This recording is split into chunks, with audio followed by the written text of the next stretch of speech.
Hello friends, स्वागत है आपका मेरे यूट्यूब चैनल फिजिक्स पॉइंट के ऊपर। मैं फिर से एक बार अच्छे अच्छे क्वेश्चनों की सीरीज लेकर आपके सामने फिर से हाजिर हूँ। अगर आपने मेरी पहली वीडियो नहीं देखी है तो पहले उस वीडियो को देखिएगा, फिर इस वीडियो पर आइएगा। अगर उस वीडियो में कोई भी क्वेश्चन मिस हो या आपको नहीं समझ में आया तो कमेंट बॉक्स में ज़रूर बताइएगा। अगली वीडियो में आपको उसका एक्सप्लेनेशन दोबारा बता दिया जाएगा। ठीक है फ्रेंड्स, तो देखिए, चलो स्टार्ट करते हैं। निम्न में से कौन सा एक विकल्प बल रेखाओं का गुण नहीं है? कौन सा नहीं है, इस बात को जरूर नोट कीजिएगा। नहीं है, कौन सा नहीं है, इस बारे में बात कर रहा है। तो कौन सा नहीं है इनमें? देखो, पढ़ते हैं। बल रेखाएं सतत वक्र होती हैं बिना किसी अवरोध के। सही बात है, सतत वक्र के रूप में होती हैं। दो बल रेखाएं परस्पर प्रतिच्छेद नहीं करती। ये बात भी ठीक है, ये बात भी ठीक है, ये बात भी ठीक है। बल रेखाएं धनात्मक आवेश से प्रारंभ होकर ऋणात्मक आवेश पर समाप्त होती हैं। ये बात भी सही है, क्योंकि प्लस से माइनस की ओर जाती हैं। विद्युत क्षेत्र रेखाएं प्लस से माइनस की ओर जाती हैं। फिर क्या बात है, ये बंद वक्र नहीं बताई। हाँ, ये बात गलत है। विद्युत क्षेत्र रेखाएं कभी भी बंद वक्र का निर्माण नहीं करती। विद्युत क्षेत्र रेखाएं या विद्युत बल रेखाएं कभी भी बंद वक्र का निर्माण नहीं करती हैं। तो क्या क्वेश्चन आंसर क्या आ जाएगा? ये बंद वक्र बनाती हैं। ये क्या बोल रहा है? बनाती हैं। तो यही तो पूछ रहा है कि कौन सा विकल्प सही नहीं है। तो ये विकल्प सही नहीं है, क्योंकि कभी भी बंद वक्र का निर्माण नहीं करती हैं। ठीक है, कभी भी बंद वक्र का निर्माण नहीं करती हैं। तो ये ऑप्शन राइट हो जाएगा। ठीक है, चलो अगले क्वेश्चन में देखते हैं।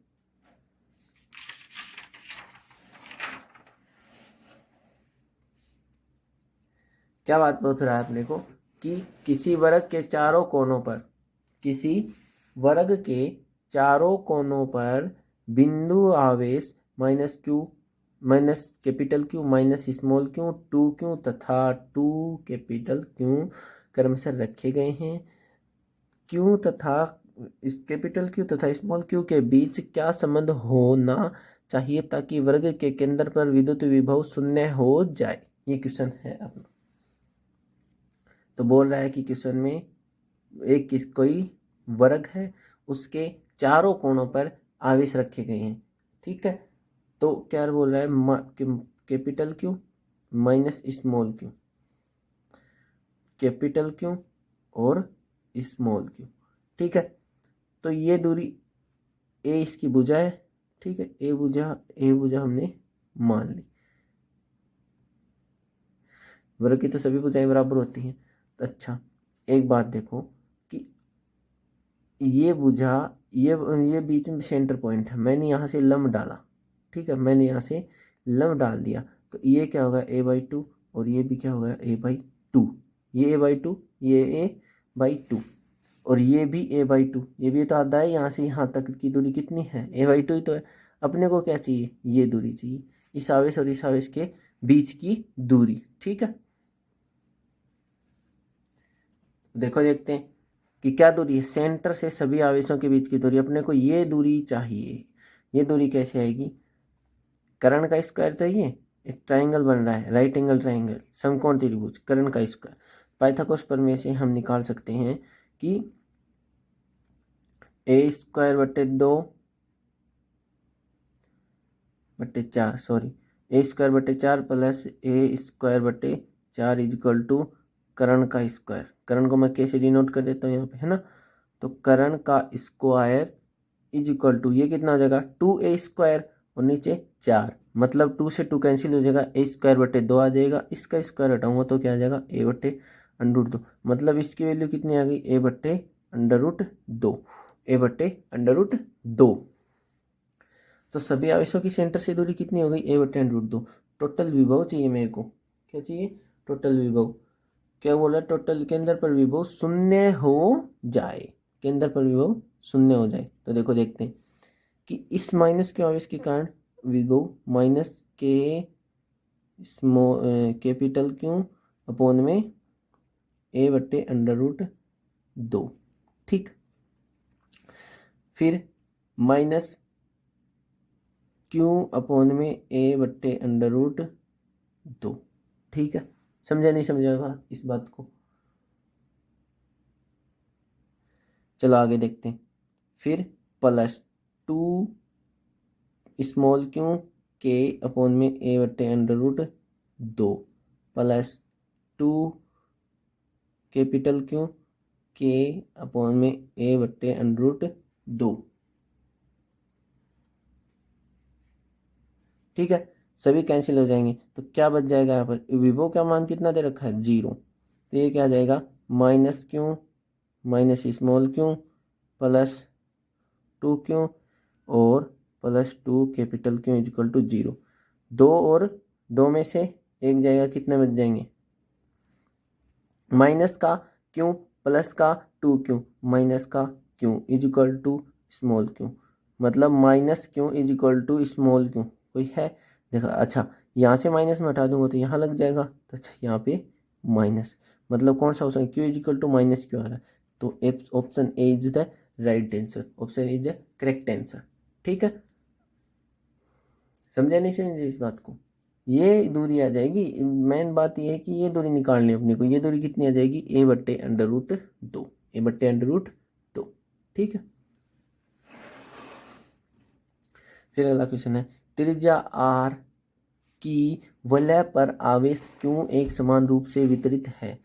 त्रिज्या आर की वलय पर आवेश क्यों एक समान से वितरित है, वलय का मतलब कोई सर्किल है। ठीक है, इस कोई वलय है, जैसे कोई रिम ले ली या कोई ताड़ी ले ली, कुछ भी ले लिया है ना, जो गोल हो। ठीक है, इसके ऊपर चारों ओर रिंग ले ली, अंगूठी ले ली, वो भी तो एक वलय है।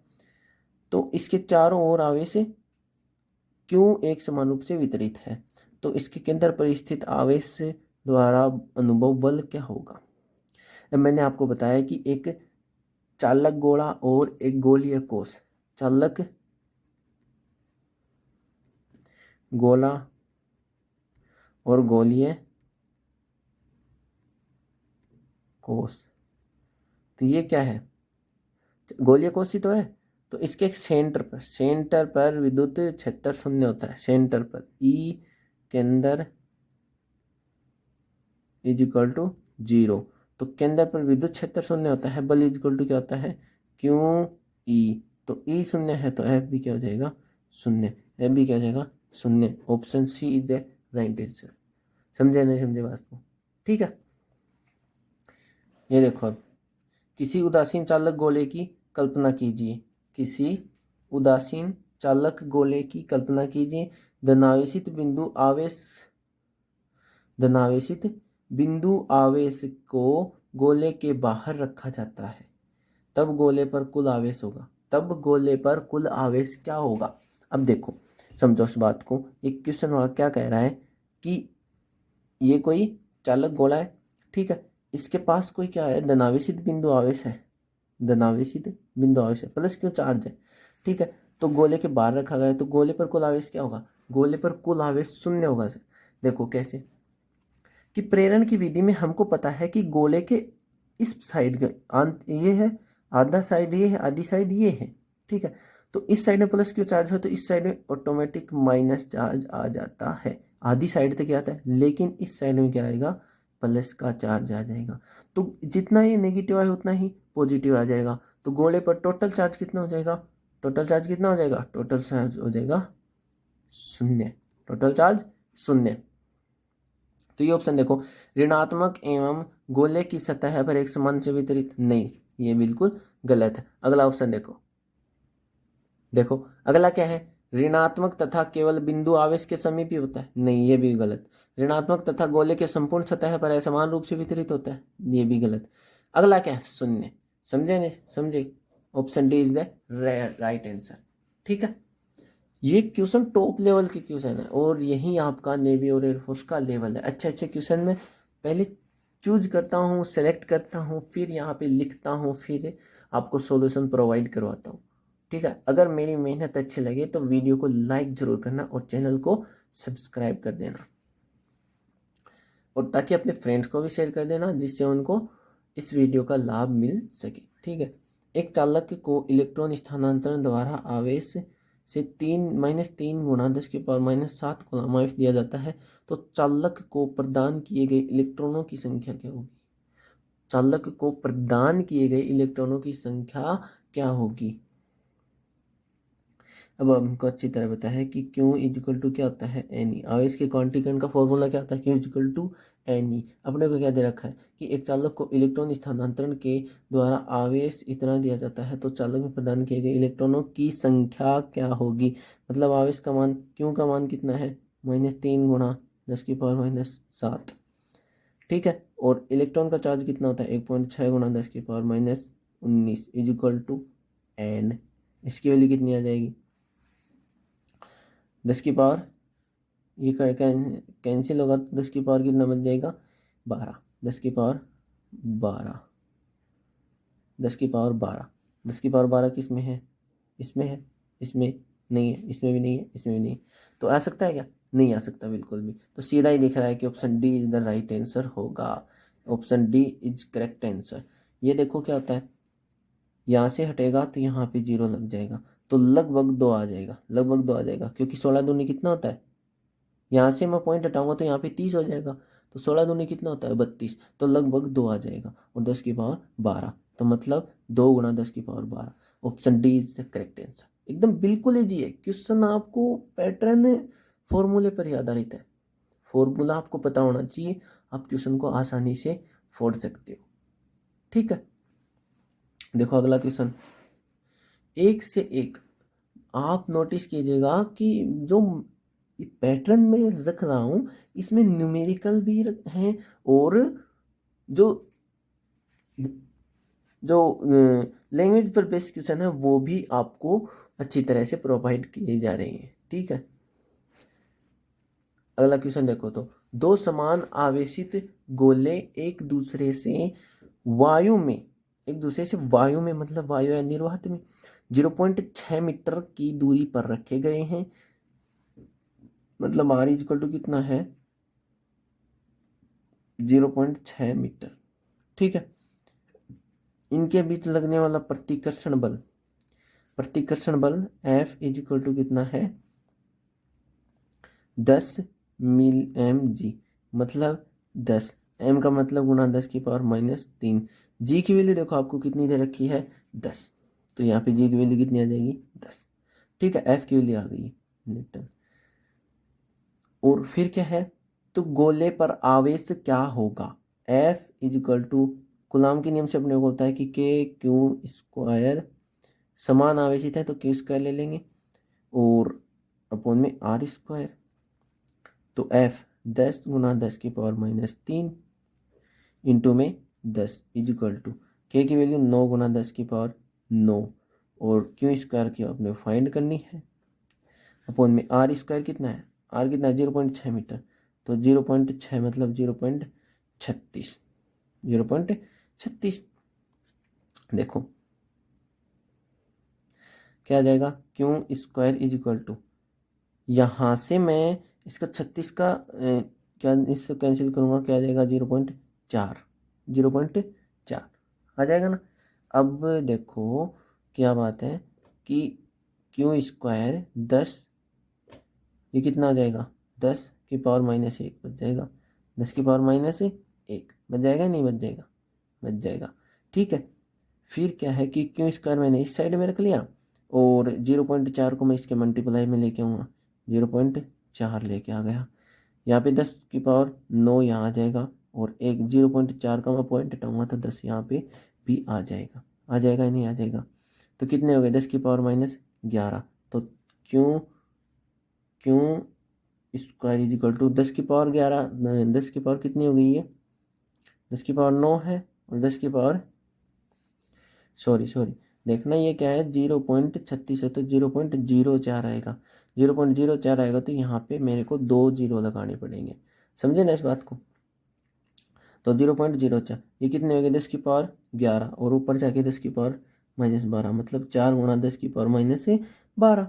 ठीक है, तो Q square is equal to 2 गुणा 10 की पावर -6 का स्क्वायर लिख सकता हूँ मैं इसको। तो क्यू की वैल्यू क्या आ जाएगी 2 गुणा 10 की पावर -6 कूलाम, मतलब -6 को क्या लिखूंगा माइक्रो, तो 2 माइक्रो कूलाम, 2 माइक्रो कूलाम, 2 मिली कूलाम 2 गुणा 10⁻⁻7, 2 nano Ghulam, 2 micro Ghulam. Option D is the correct answer. समझे नहीं समझे इस बात को? Option D is the right answer. अगला क्वेश्चन बहुत ही अच्छा क्वेश्चन है कि निर्वात की विद्युतशीलता का मान क्या होता है? बताइए क्या होता है? निर्वात की विद्युतशीलता का मान क्या होता है? निर्वात की विद्युतशीलता का मान होता है 8.85 गुणा 10⁻12 कूलाम स्क्वायर न्यूटन पर metre square. Coulomb square newton पर मीटर स्क्वायर। अब आपको मैं बताऊं कि अगर आपको निर्वात की विद्युतशीलता का मान याद नहीं है तो आप मात्रक निकाल के भी कैसे कर सकते हैं। देखो सभी का मात्रक अलग अलग है, इसका मात्रक और इसका मात्रक सेम है। अच्छा अपने को अच्छी तरह पता है कि ये किसकी वैल्यू होती है, किसकी वैल्यू होती है? के की। कूलाम नियतांक के जो होता है उसकी वैल्यू होती है 9 गुणा 10⁻9। तो क्या बच गया? 8.85 गुणा 10⁻12 कूलाम पर न्यूटन इंटू मीटर स्क्वायर। ये किसकी वैल्यू हो गई? निर्वात की विद्युतशीलता की वैल्यू। एप्सिलॉन नॉट जो होता है उसकी वैल्यू हो जाएगी 8.85 गुणा 10⁻12 coulomb square newton into metre square. ये वैल्यू हो जाएगी। ठीक है, देखो फिर अगले क्या है।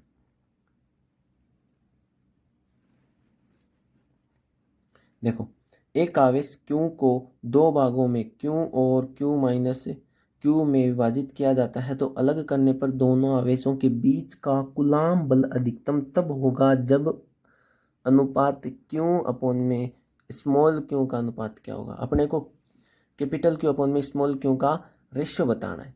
ठीक है, तो देखो रेशियो कैसे डिफाइंड करेंगे। यहाँ कर दूं, यहाँ देख। अब F इज इक्वल टू क्या होगा कि 2 आवेश हैं, एक Q है और एक Q माइनस स्मॉल q है। तो K Q और Q minus small q upon में R स्क्वायर। ठीक है, R स्क्वायर। अब अधिकतम होने के लिए पता है आपको, आपने जो 8 का चैप्टर है, ठीक है, 12th क्लास का, ठीक है, उसमें पढ़ा होगा। मैथ की बात कर रहा हूं मैं। अवकलन के अनुप्रयोग क्या पढ़ा? Application of differentiation. उसमें पढ़ा होगे अधिकतम होने के लिए डी एफ अपॉन में डी क्यों होता है? होता है नहीं होता? अधिकतम होने के लिए डी एफ अपॉन में डी क्यू। ये अपने को 0 दे रखा है। कूलाम बल अधिकतम होगा, अगर ये कंडीशन होगी तब बल अधिकतम होगा। इस बात का आपको पता होना चाहिए। डी एफ अपॉन में डी क्यू इक्वल टू 0 होगा तब बल अधिकतम होगा। अधिकतम की कंडीशन ये है, मतलब इसका अवकलन 0 आना चाहिए। तो डी के क्यू माइनस क्यू अपॉन में R square is equal to 0 D Q. ठीक है, देखो अब कैसे करेंगे इसको। ये तो कांस्टेंट राशि है, क्यू अपॉन में आर स्क्वायर कांस्टेंट राशि है। अब कांस्टेंट राशि इसके मल्टीप्लाई में आ जाएगी, 12 आ जाएगी तो इधर आएगी तो 0 हो जाएगी।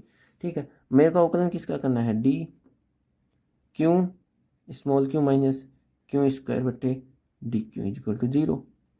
ठीक है, देखो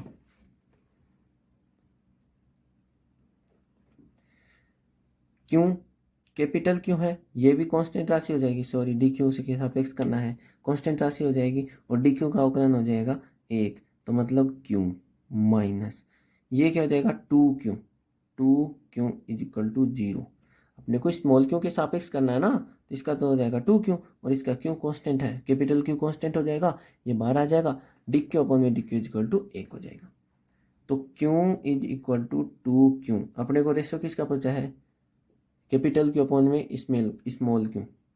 तो इस स्मॉल क्यू को मैं यहाँ ले आऊँगा, सॉरी स्मॉल क्यू अपॉन में 1। तो कैपिटल क्यू अपॉन में स्मॉल क्यू का रेशियो क्या आ जाएगा? 2:1। क्या आ जाएगा? 2:1। तो option A is the correct answer. समझे नहीं समझे? कुछ भी टफ नहीं है क्वेश्चन में, आपको क्वेश्चन का पैटर्न पकड़ना है। ठीक है, कुछ भी टफ नहीं है, बिल्कुल इजी क्वेश्चन था कि अधिकतम होने के लिए कंडीशन डी एफ अपॉन में डी क्यू इक्वल टू क्या होना चाहिए? 0। ये है अधिकतम की कंडीशन, मैक्सिमा की कंडीशन है। ठीक है, ये है सर नेवी और एयरफोर्स वालों का फेवरेट क्वेश्चन है। क्या है फेवरेट क्वेश्चन? क्या है कि किसी चालक को 1 कूलाम धनावेश देने के लिए कितने इलेक्ट्रॉन निष्कासित करने होंगे? बताओ कितने इलेक्ट्रॉन। मेरी अगर मानते हो तो आप इस वैल्यू को एग्जैक्टली याद कर लीजिएगा, 6.25 गुणा 10⁻18, ताकि ये जब एग्जाम हो तो बाय द वे क्वेश्चन आ जाता है तो आपका टाइम खराब ना हो। एग्जैक्ट सीधी वैल्यू 6.25 गुणा 10⁻18 आपको निकाल के भी बता देता हूँ मैं। क्यों इज इक्वल टू क्या पढ़ा है हमने, एन ई। हमको इलेक्ट्रॉनों की संख्या ज्ञात करनी है, तो N is equal to Q upon में ई। एक कूलाम आवेश दे रखा है तो एक इलेक्ट्रॉन की 1.6 गुणा 10⁻−19। ठीक है, ये क्या हो जाएगा, एन इज इक्वल टू 10 तो इसका आ जाएगा 16 हो जाएगा ये, और ये 10⁻−18 कर रहा हूँ मैं, और एक 10 इसका ऊपर लेके जा रहा हूँ, कितना होगा 16। 16 को 100 को 16 से डिवाइड करो,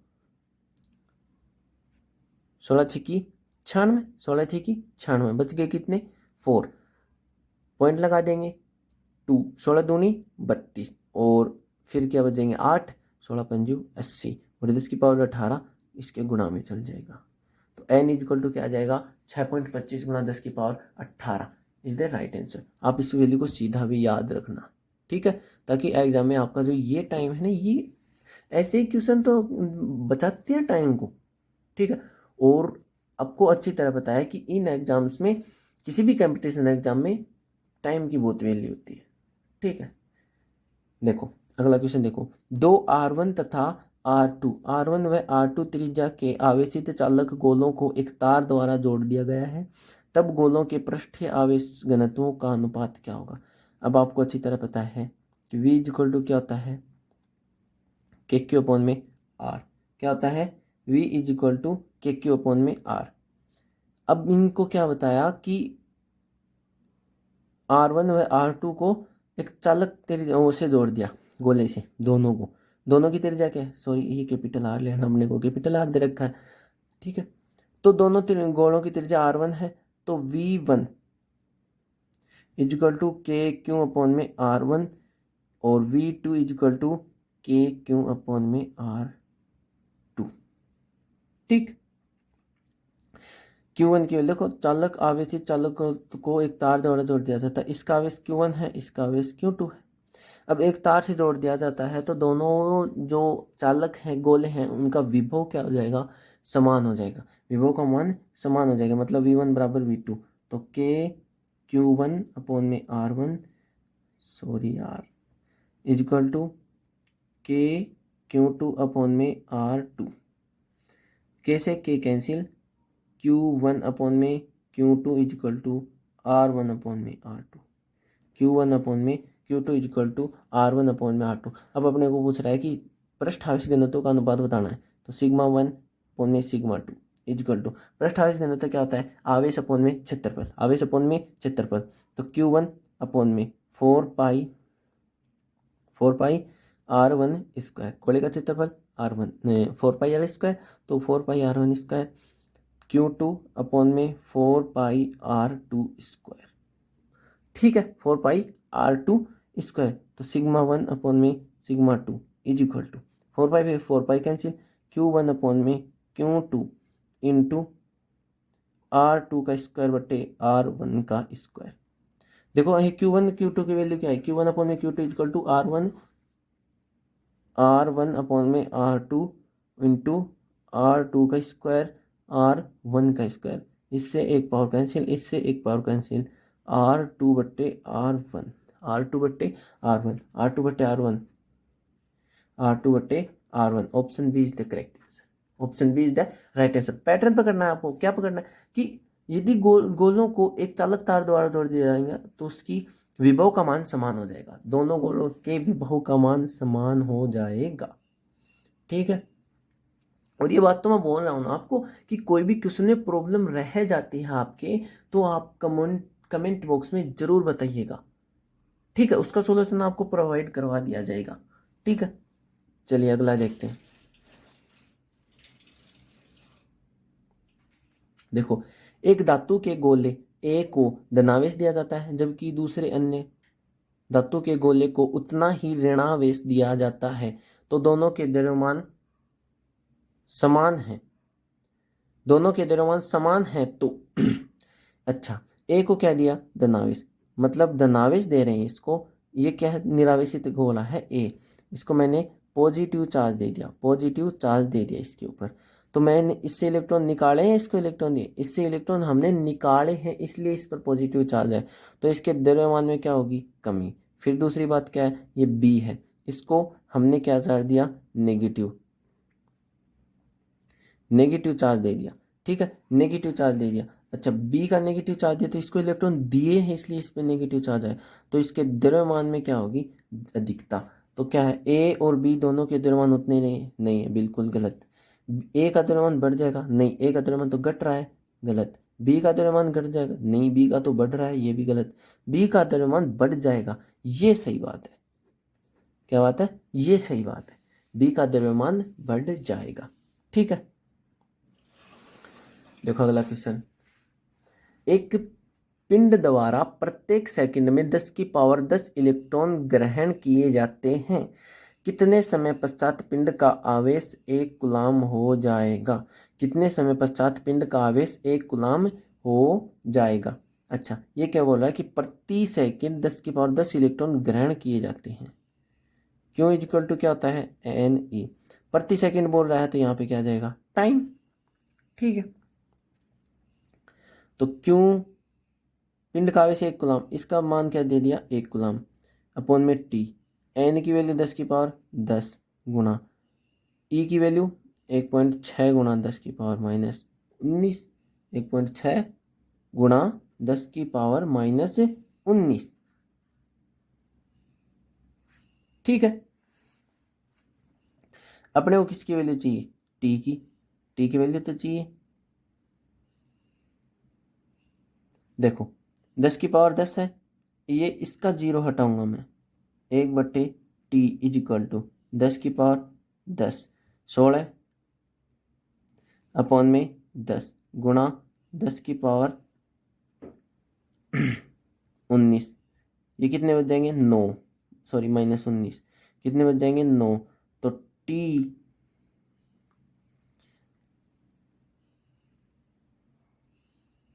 10 की पावर कितने बच जाएंगे, 9, माइनस 9 बच जाएंगे, तो 1 अपॉन में टी इज इक्वल टू 10 से ये 9 बच गए, तो यहाँ से काटूंगा तो 16 गुणा 10 की पावर माइनस 10 बच जाएंगे, बच जाएंगे नहीं बच जाएंगे।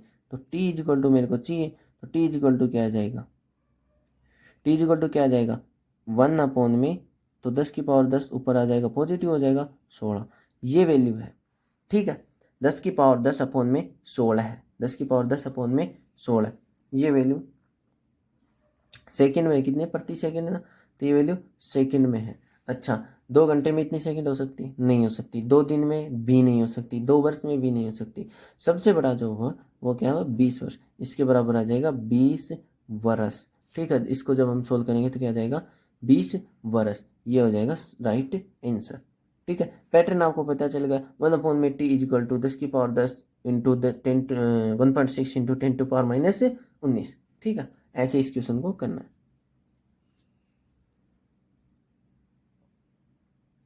देखो अगला क्वेश्चन क्या है कि 2 प्रोटॉन परस्पर 1 गुणा 10 की पावर माइनस 10 सेंटीमीटर की दूरी पर स्थित हैं, तो उन पर क्रियाशील बल क्या होगा, कौन से बल कार्य करेंगे, नाभिकीय बल तथा कूलाम बल। अब आपको पता है कि कूलाम बल 10 की माइनस 15 कोटि पर या इससे अधिक के लिए लागू होता है, 10 की पावर माइनस 15 या इसे मीटर में है, 10 की पावर माइनस 15 मीटर कोटि या इससे ज़्यादा के लिए लागू होता है कूलाम का नियम या कूलाम बल। इससे कम हो जाता है तो क्या हो जाता है, नाभिकीय बल लगने लगता है, नाभिकीय बल लगने लगता है।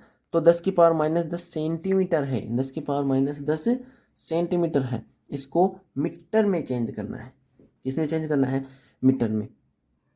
तो सेंटीमीटर में जब हमको मीटर में चेंज करते हैं तो क्या करते हैं, 100 का भाग देते हैं, क्या करते हैं, सेंटीमीटर को जब मीटर में चेंज करते हैं तो 100 का डिवाइड करते हैं, 100 का मैं इसमें डिवाइड करूँगा तो क्या आ जाएगा, 10 की पावर माइनस 12 मीटर। तो 10 की पावर माइनस 12 मीटर तक तो कूलाम का बल लागू होता है, मतलब नाभिकीय बल वाले तो तीनों गलत हो जाएंगे, ये भी गलत, नाभिकीय बल है इसमें, ये भी गलत, ये भी नाभिकीय बल, नाभिकीय बल 10 की माइनस 15 है ना, इससे कम होगा ना, तो नाभिक के बल लागू होगा। अब कम कब होगा, मतलब 10⁻⁻16 हो जाएगा तो कम हो जाएगा, 10⁻⁻17 हो जाएगा तो कम हो जाएगा, 10⁻⁻12, 10⁻⁻15 से ज़्यादा है। ठीक है, तो कूलाम बल और गुरुत्वाकर्षण बल, ये option C is the right answer हो जाएगा। ठीक है, फिर अगली बात है अल्फा कण पर आवेश कितना होता है। अब आपको अच्छी तरह पता है कि अल्फा कण का अल्फा मास ऑफ अल्फा कण इज इक्वल टू होता है 2 मास ऑफ सॉरी मास की बात नहीं कर रहे अपने को, किसकी बात करनी है, चार्ज की। तो charge alpha is equal to 2 charge proton, proton के आवेश का 2 गुना होता है। अब प्रोटॉन और इलेक्ट्रॉन का आवेश तो समान होता है, 1.6 गुना 10⁻⁻19 कूलाम, यही तो होता है। तो इसको 2 से मल्टीप्लाई करूंगा तो कितना आ जाएगा, 3.2 into 10⁻⁻19 coulomb, 3.2 10⁻⁻19 coulomb. C is the right answer. समझे नहीं समझे इस बात को। देखो अगला क्वेश्चन,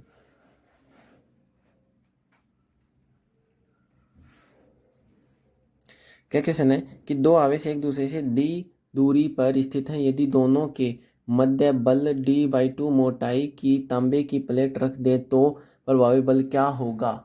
मतलब मीडियम रख दिया तांबे की प्लेट, क्या रख दी, तांबे की प्लेट, कोई धातु रख दिया, कोई धातु रख दी। अगर कोई भी धातु हम रख रहे हैं तो क्या ध्यान में रखना है कि F इज इक्वल टू क्या जाएगा, 1/4 pi epsilon not epsilon r, है ना, Q1 Q2/r²। मीडियम खातिर यही तो आता है। अब धातु रख रहे हैं तो अपने को पता है कि धातु का epsilon r is equal to क्या होता है, धातु के लिए epsilon r is equal to होता है अनंत, होता है अनंत। अब यहाँ पे अनंत आ जाएगा तो बल का मान कितना हो जाएगा, 0, बल का मान 0। मतलब d/2 मोटाई की तांबे की प्लेट, कोई भी मेटल रखनी है, कोई भी मेटल रख दो, चाहे तांबे की, लोहे की, सोने की, चांदी की, किसी भी पित्तल की, कुछ भी रख दो, लेकिन अगर वो मेटल है तो बल का मान क्या हो जाएगा, 0। ठीक है, लास्ट क्वेश्चन, आज का अंतिम क्वेश्चन है, दो इलेक्ट्रॉन एक दूसरे से 1 एंगस्ट्रॉम की दूरी पर हैं तो इनके मध्य कूलाम बल क्या होगा। यदि दो इलेक्ट्रॉन एक दूसरे से 1 एंगस्ट्रॉम की दूरी पर हैं तो इनके मध्य कूलाम बल क्या होगा। अच्छा, दूरी है 1 एंगस्ट्रॉम तो 10⁻⁻10 metre.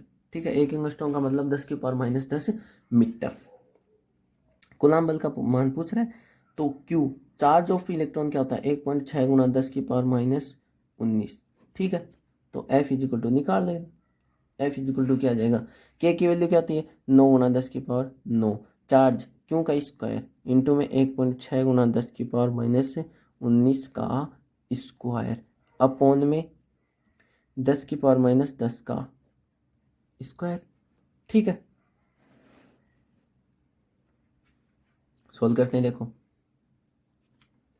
F is equal to क्या आ जाएगा, 9 गुना 10⁻9, ठीक है, इंटू 16 का कितना होता है, 256, तो क्या आ जाएगा 2.56 इंटू 10⁻⁻19 दूनी 38 अपॉन में 10⁻⁻20। तो ये कैंसिल हो जाएगा, कितना हो जाएगा, 10⁻⁻18 बच जाएगा। तो ये 10⁻9 है, 10⁻18 है, तो क्या बच जाएगा, F इज इक्वल टू बच जाएगा 10⁻9, कितना बच जाएगा, 10⁻⁻9 गुणा, ये कितना है, 9 इंटू 256। तो 9 को 256 से मल्टीप्लाई करते हैं, 256 को 9 से मल्टीप्लाई करते हैं।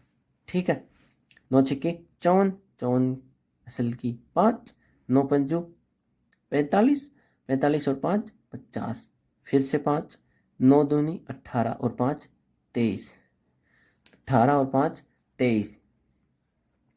तो कितनी संख्या को छोड़ के पॉइंट लगाना है, 2 को, यहाँ पे 2 दे, तो क्या आ जाएगा 23.04 इंटू 10⁻⁻9 न्यूटन।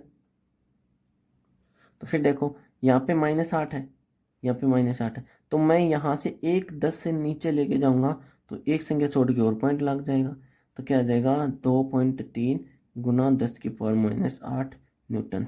ठीक है, ये आंसर आएगा। ये कौन सा है, A option, A option is the correct answer. ठीक है, A option is the right answer, 2.3 Guna 10⁻⁸।